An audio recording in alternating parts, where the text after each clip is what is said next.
Let's get started then with your personal view of the foreign policy of the United States. But before going to that direction, please introduce yourself to our audience to know you better. Sure. Well, I'm currently an independent candidate for U.S. Senate in the state of New York. In the state of New York, you're not allowed to be quote unquote independent. You're not allowed to use the word on the ballot, oddly enough. So I named my line the LaRouche line because of my 30 plus year association with the American former presidential candidate and economist Lyndon LaRouche. And I know you had his widow, Helga Zepp-LaRouche, on recently, who is a world leader in her own right. I am a classically trained musician, and I am very concerned about the state of affairs in the world. And I'll just say, to get on the ballot in New York as an independent is a really tough thing. You have to get triple the number of signatures that people from the major parties. So I had to collect 45,000 valid signatures in 6 weeks. We turned in close to 70,000 signatures, securing my place on the ballot. And I think one of the reasons we were able to succeed is actually because of what we're going to be talking about, which is the foreign policy situation, in particular, the danger of nuclear war, global war. Most Americans really don't want that. Could you elaborate how can our audience help you? Well, if you're in the United States or you are a permanent resident or citizen of the United States, you can donate, which would be great. Sareforsenate.com. You see the spelling of my name is SAREFOR Senate.com. If you want, which is in the description of this video. I put it in the description of this video. Great. So the link is there. You can sign up and volunteer. Because of the censorship, which is becoming more of an issue, everything I'm trying to do is sort of in the streets. It's banners, yard signs, leafleting, real people in the real world. That's what we need to reach people. We can't count on anything else. So if you want to come into New York and help, great. Contact me through the website. Yeah. And getting to the foreign policy of the United States, right now we are witnessing a very dangerous situation between the United States on one side and Russia on the other side, with this offensive that we're witnessing in the Kursk region in Russia.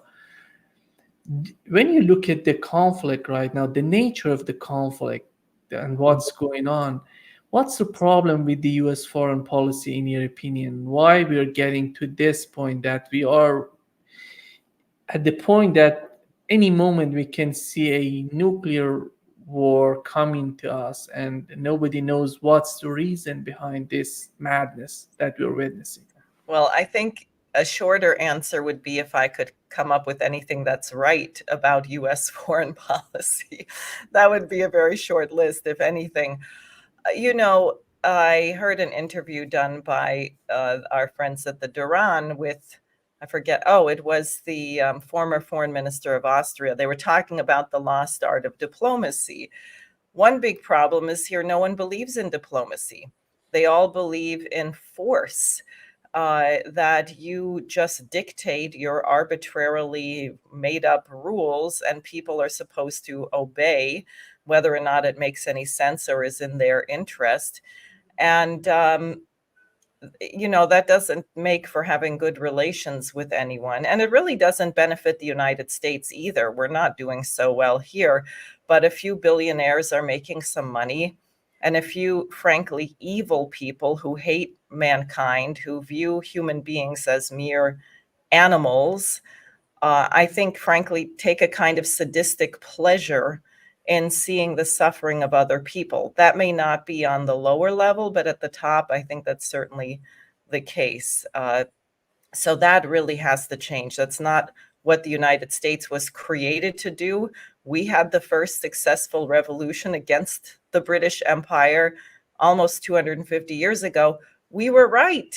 So somehow we've now become exactly that which we revolted against in the past. Yeah. And when you look at this presidential election in the United States, we had RFK Jr. He wasn't part of the Democratic Party and Republican Party, and we have Jill Stein, Cornel West. Right now, we have Jill Stein and RFK Jr. joined Donald Trump, has decided to go out to support Donald Trump.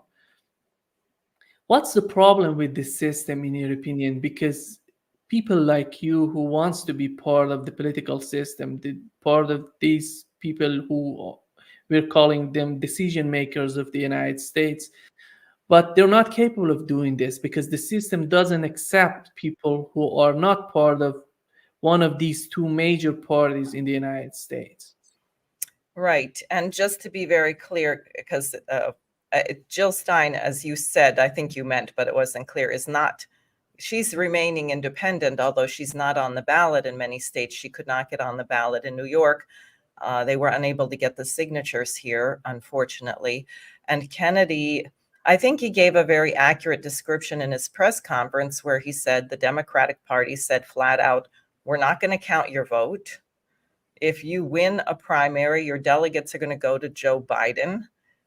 I mean, how can you do that to people who support you? So he left the Democratic Party, but then what you have is the spectacular wartime control of the US news media.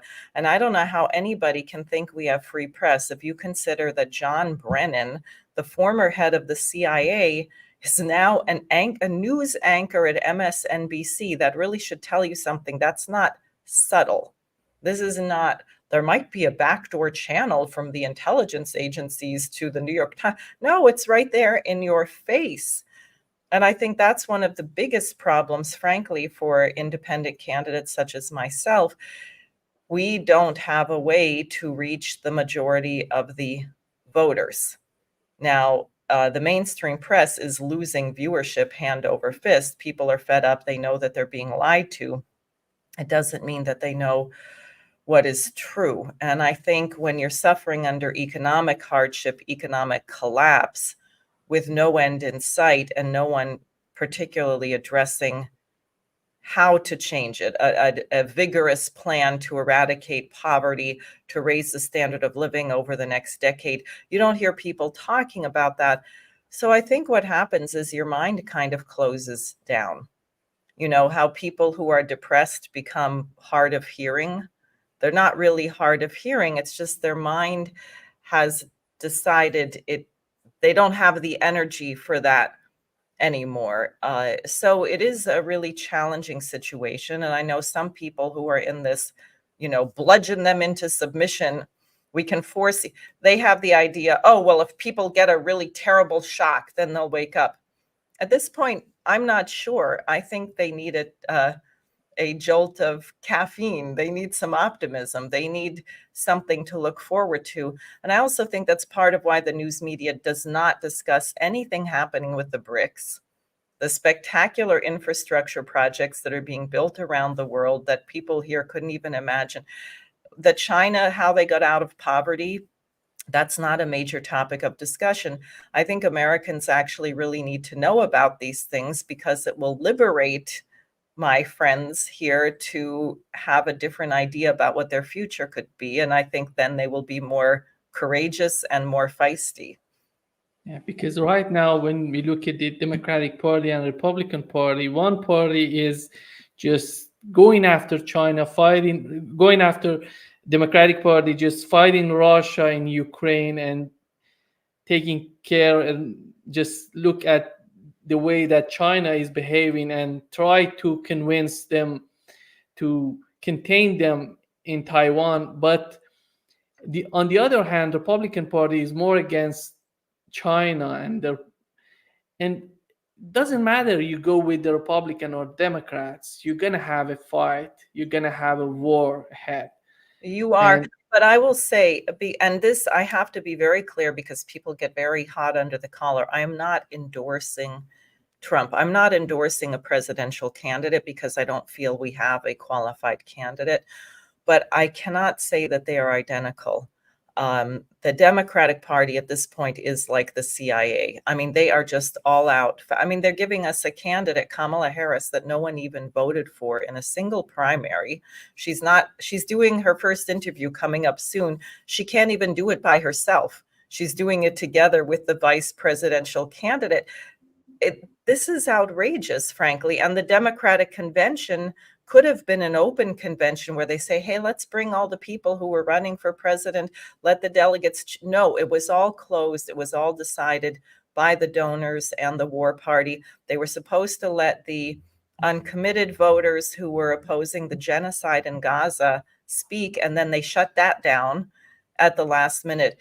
On the other hand, this Trump situation with Kennedy, and as I said, I can't endorse, particularly because of the Gaza situation, but if they actually release the files on the assassination of John F. Kennedy, if they're going to wage a war for free speech against censorship, if they are really going to stop arming Ukraine, which I think they will, I think that is an intent to force this Ukraine-Russia situation to an end, then at least we're alive. Then at least we have a toehold to fight another day to straighten out the rest of things. And frankly, if we could end the censorship, that would be one of the most liberating things to happen in the United States in a long time. Yeah, one of the reasons that the people are not convinced with the situation that Donald Trump is offering right now is that in his first term, he was trying to not to send weapons to Ukraine, but at the end of the day, the deep state was so much powerful that forced him to send weapons to Ukraine. Well, remember, that's what they impeached him for. They impeached him for threatening to cut off weapons to Ukraine. I mean, think about that. That's why my running for Congress and my colleague Jose Vega and Dennis Kucinich, there's a handful of independents who are really anti-war candidates.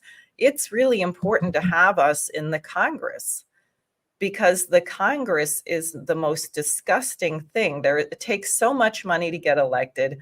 People have so many interests buying them out. You have no idea. You think you're talking to a person, but actually you're just talking to a facade, and behind them is Lockheed Martin, British Aerospace, Citibank, and Vanguard or something.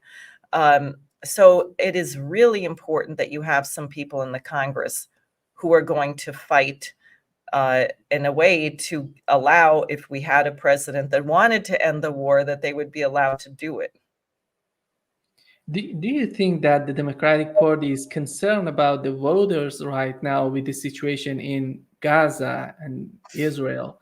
Because it seems to me that they're losing voters in the United States because of the problem, because the support that went to Israel, that they gave to Israel in this conflict.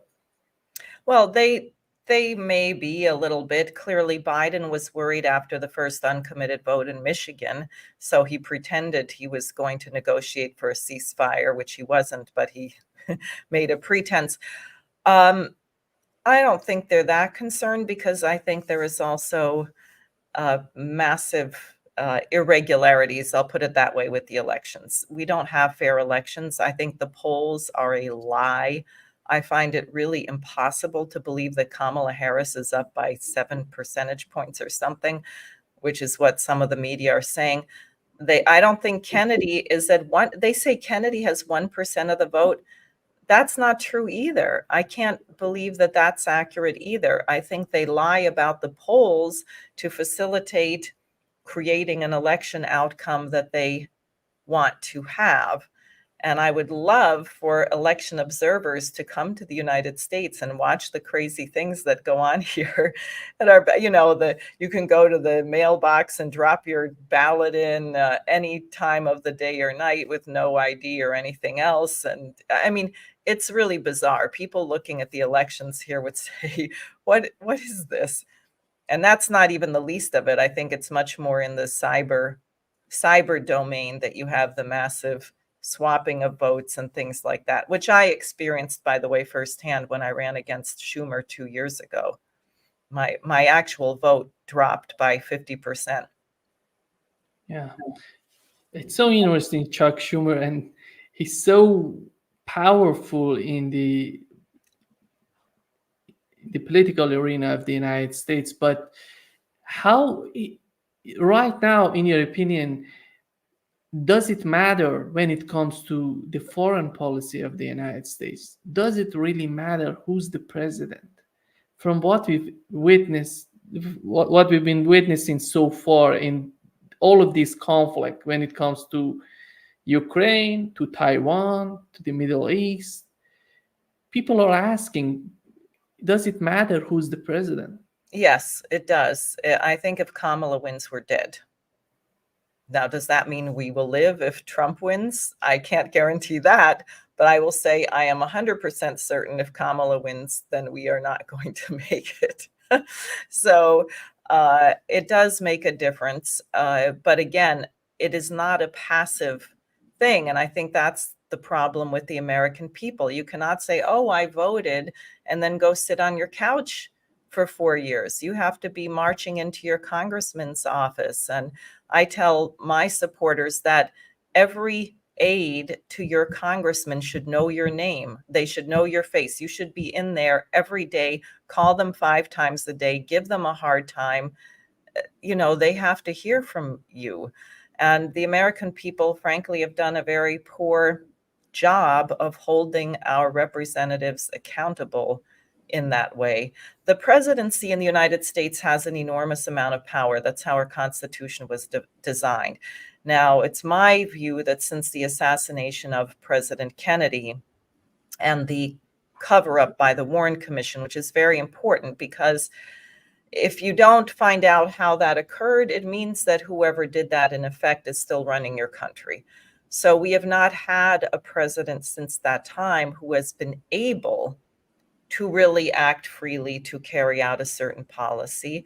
And I think it was a terrible mistake of Trump in the first term not to release all those files, and also not to drop the charges against Assange. And unfortunately, he had people like Mike Pompeo, who literally was talking about assassinating Assange, and Mike Pompeo, who bragged about, having gotten Trump to do this ill-advised, frankly, violation of international law, assassination of Soleimani, which was really a mistake. And unfortunately, Trump keeps bragging about it. So, that's what I'm saying. It's a very tough situation. I think that contributes to the despair, because the US is a presidential system. And you would say, out of 330 million people, could we not find someone really qualified for this? But then you realize, as we saw from Kennedy, they will not be allowed to run.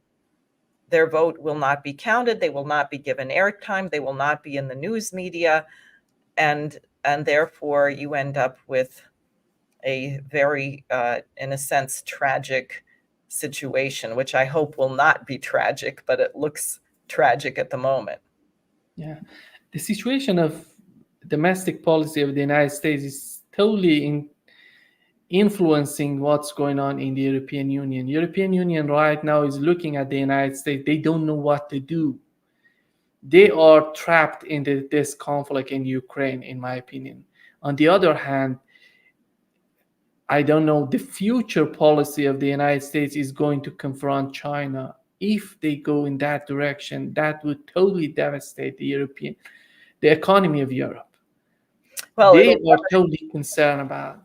It'll devastate the economy of the US.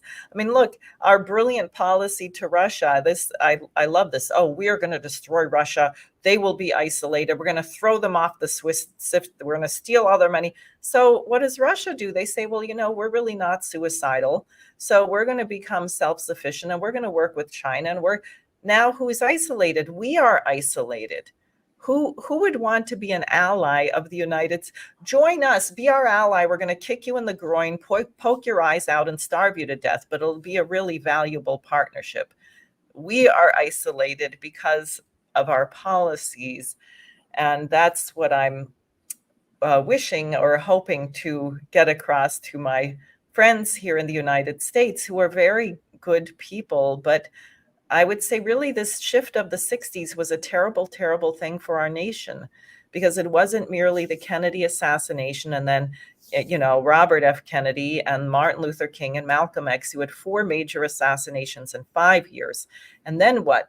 The Tavistock Institute of London and the CIA had this whole cultural project, MK Ultra. We're going to bring in the Beatles and rock, drugs, sex, and, the green movement, save the trees. The trees are better than the humans, protect the mosquitoes. You can't build an infrastructure project because God forbid you might kill a snail. So we lost it. We really lost it. And I think people kind of reverted inwardly. So they didn't have optimism to say, you know what? We're the United States. We can eradicate poverty. We can bring peace. We can raise the standard of living. There's no problem on earth that if we can't figure out how to solve. And at this point, we better humble ourselves and work with other nations. China's making huge leaps. And right now, we should be talking to Russia about getting our astronauts off the space station. I mean, this is one of the most outrageous things. We have two valuable astronauts, Sunita Williams and Barry Wilmore. Sunita is exactly my age. I feel a special affinity with her. They're not young. They're 58 and 60 years old. And being in zero gravity for 6 months does enormous damage to bone density and things like that. And we're too proud. We want to make Boeing look good, and we want to work with Elon Musk, and the spacesuits are not even compatible. Whereas the Russian Soyuz has made 140 flights to the. Are we really so arrogant? Are we really so interested in keeping the enemy image of Russia that we cannot work with them to get two very valuable American citizens off the space station? In your opinion, do they really believe that they can defeat Russia with what we've been witnessing in Ukraine so far?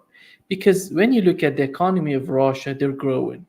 In 2024, the World Bank was predicting it's going to be the growth of their GDP going to be 1.3. Right now, they're talking about 2.9. And you look at the conflict at the face of the battlefield, they're winning. And you see nothing comes to the United States. And I think as somebody who lives in the United States, the first question, if we go selfish and say, what's in it for me? What we gonna get from this conflict?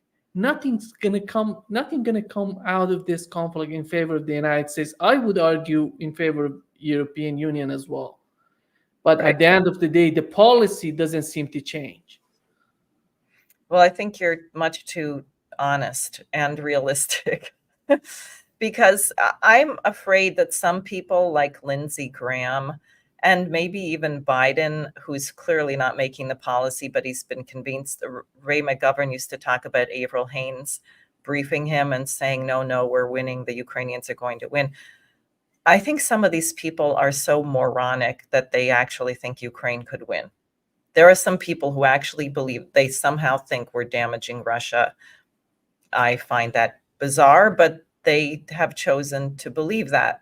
So there is a problem of people not seeing that. Then you have sheer cowardice, people like Olaf Scholz. I mean, think of him standing next to Biden at a press conference where Biden announces that Nord Stream will end. And then the lady from Reuters says, in German, well, what do you think? And Olaf Scholz, zusammen, right? We do everything together, so we have a big problem in our so-called leaders. Yeah. But it doesn't seem that Europe would sustain this type of, especially Germany. German economy is just facing a lot of difficulties right now. And we know the foundation of euro is German franc. And if Germany goes down, it would be hugely influence the economy of Europe. Without Germany right now, without the gas coming from Russia, it doesn't seem that the United States foreign policy would let Germany to reconnect with Russia anytime soon. But yeah, I think you have to remember the whole point about World War II, because what was the objective of the British Empire and their collaborators here, like Prescott Bush and Brown Brothers Harriman, who financed Hitler, financed the Nazi Party. What did they wanted a war between Germany and Russia. They wanted both of them to be destroyed. And I think part of the destruction of the Nord Stream pipeline was explicitly to destroy Germany. And they had some kind of a dream that German industry would all move to the US, which is, I have to laugh about because our energy grid is over capacity right now. But at any rate, so yes, I think the whole European situation is a mess. They're in trouble, but the people making the policy really don't care. They don't care about the collapse of these nations or anything. Yeah. And within Europe, we have this division between the eastern and western part of Europe. And countries like Hungary, Slovakia, and Serbia, they're in favor of having a better relationship. They don't see anything coming out of the Ukraine war, nothing beneficial for them. And you have the western part of Europe that they are just looking at the United States. What's the policy coming out of the United States? And they're going to take the line from the United States. But recently, we had an interview. J.D. Vance had an interview with Bill O'Reilly. He said that he was talking about the foreign policy of Donald Trump. He said Europe should focus on Ukraine, but while the priority of the United States is China. You know, if we go in that direction, even with Donald Trump, and if this is the way that Donald Trump is thinking of the conflicts right now, it means huge problems in the future, huge problems. I agree. I would say that I think that the British and British intelligence agencies play a really huge role in this. And I think the Russians have identified that repeatedly, and it's not to be left out of the equation. I mean, the US has the military might and I could say the industrial capacity, but we really are not producing nearly what we're not producing to keep pace with what we're selling all over the world. So that's an irony. But this is really a British kind of great game, which unfortunately has infested our intelligence community and our academic institutions. I don't know if you saw that the outgoing professor, the president of Columbia University, is a member of the House of Lords. So then I was thinking, oh, well, maybe that's why Hillary Clinton and Victoria Nuland are tenured professors at this place. So we can get this horrible. I mean, would you want your daughter to grow up to be like Victoria Nuland? To have them as professors? It's terrible. Yeah. And if you were to mention right now the priorities of the foreign policy of the United States, in your opinion, what would that be? What would the first priority of the United States in the near future if they were going to make some sort of modifications in their policy? You mean what I think it should be? It should be, yeah. Okay. Well, I think the first thing is we have to admit that this gigantic Ponzi scheme of the derivatives bubble in London and Wall Street is totally bankrupt. It's fake. And you have to we would have to work with China, Russia, India, at least, to put it through a kind of bankruptcy reorg. We'd have to say, look, we're not going to honor all this garbage speculative debt because it's killing us. It's skewing the value of our currencies. I think we need fixed exchange rates. We just have to dry up the speculation and get back to that the increase of your physical production is directly tied to what's happening with the stock market and the value of your currency. So there's a mooring in the real world. I think that the success of your economy has to be measured in human terms. I mean, after all, we created the economy. The economy is not like a thunderbolt that came from God and they say, oh, all of you are going to have to bail out the $2 quadrillion of derivatives held by, I mean, maybe King Charles thinks that, he owns this. That's not how it works. We can decide to scrap that rotten, bankrupt system and come up with something, perhaps something like the Bretton Woods system, but far more equitable. We have to have voices from the African continent, from Ibero-America. The world has to be involved in this. And frankly, if you look at the leadership being taken by some people like Lula, like Naledi Pandor, who's not the foreign minister anymore, but there are some people who really have that spirit, who don't see themselves as colonial subjects that have to toe the line and go along with this, who are going to be good partners for dialogue. And so I would say the policy has to really shift, like what John Quincy Adams envisioned, which is that the gift of the United States was the putting in the form of government the idea that every single human being is created equal, and therefore what gives a government its legitimacy is the consent of the governed, and the government has to earn that consent. I mean, isn't that why you have elections? And that is a universal principle. It's not just everybody within the borders of the United States is equal. That's every single human being on the planet. So you have to start from respecting that. And I think if you start from that standpoint, you will have a more just policy, which addresses some of the real problems as opposed to making up problems. Do you think that they're taking BRICS seriously right now in the United States? Because before this conflict in Ukraine, we saw in the United States, they're talking about BRICS as something so it exists, but it doesn't matter.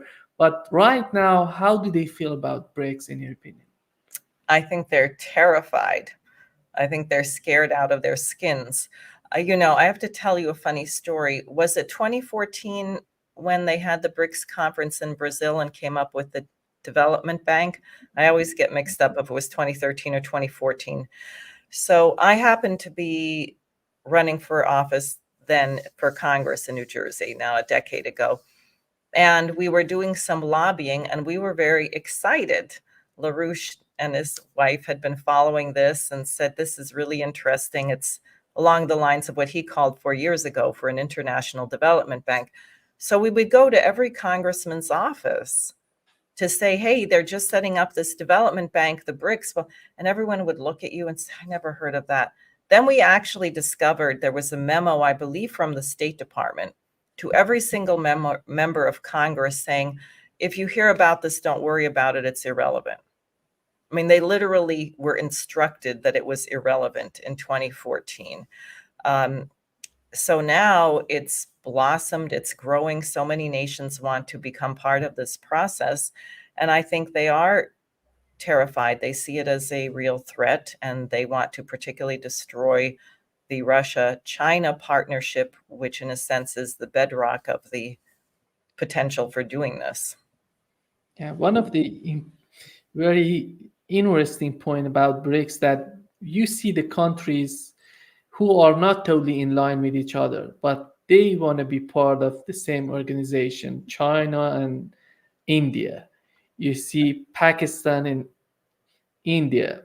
And you see Saudi Arabia right now, they're getting into BRICS. We have Iran as well. And it seems that for a greater good, they're fighting for a greater good for all of them. But on the other hand, you see in G7, all of those countries within the organization, they have to be in line with the United States. If not, they're not part of the rhetoric. If they're not part of the rhetoric, they're just simply ignored from the. Right. But do you think that BRICS can help us to grow in terms of international relationships? Sure. I think it will, although I think, as I said, we just have to stop being so arrogant. You can't do diplomacy if you head to a meeting with your counterpart from another country and your view is, we are right and you are wrong. That is just not a starting point to have a conversation. And that's going to be a real and seeing this as a threat. The other thing I think is there's enormous brainwashing in the West on this bell curve idea, right? So the only way that I get ahead is I have to crush someone else, that everyone can't all be good. Everyone can't get an A plus, that for me to get an A plus, I have to be better than everyone else or steal their lunch or whatever it is. That's a really ugly idea, competitive in the wrong way, the worst way. So I think that's part of the problem too. Why should we be resentful if someone else gets out of poverty or someone else makes a scientific discovery? That's not a cause for resentment. That's an enrichment of the entire human species on the planet, but we don't see it that way. Yeah. Just to wrap up this session, one of the very important points in the international relationship is diplomacy and how you implement the diplomacy. I remember Antony Blinken was asked, I think 5 months ago, why we couldn't crush the Russian economy by sanctions, by this war in Ukraine. He said, because the world is changing and we have to study this world. But at the end of the day, when it comes to make a decision, you see they're going the way that right now, for example, Jake Sullivan is going to China. New York Times reported yesterday that he's going to go to China to convince them or even force them to not support Russia. You know, it seems that they're understanding what's going on and they cannot control everything. But at the end of the day, it seems that they are so convinced that they can force them to do something, which in reality doesn't work. Exactly. You know, I keep thinking of Schiller's essay on the sublime. I don't know if you've read it, but it begins with this quote, "No man must," from Lessing, actually. And so what does it mean? That human beings have free will. And he says, therefore, there is nothing so degraded of man to suffer violence. And he says, now there's a contradiction because every human being at some point must die. So isn't that a violation of the species characteristic of man that we have free will? How can then we die?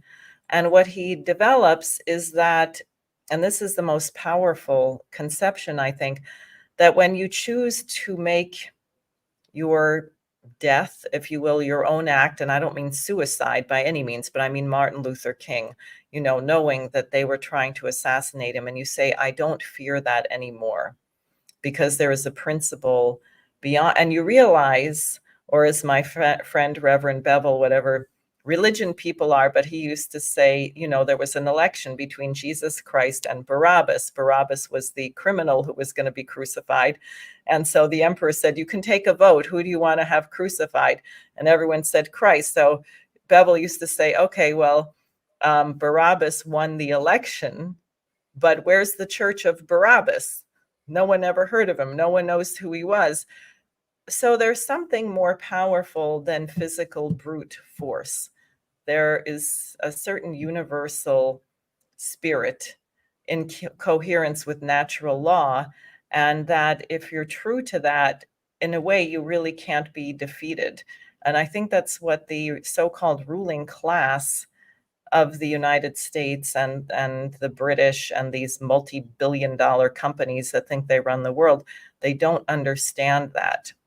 And they're going to have a pretty shocking surprise, I think, in the near future. Yeah. Thank you so much for being with us today. Great pleasure to talk with you.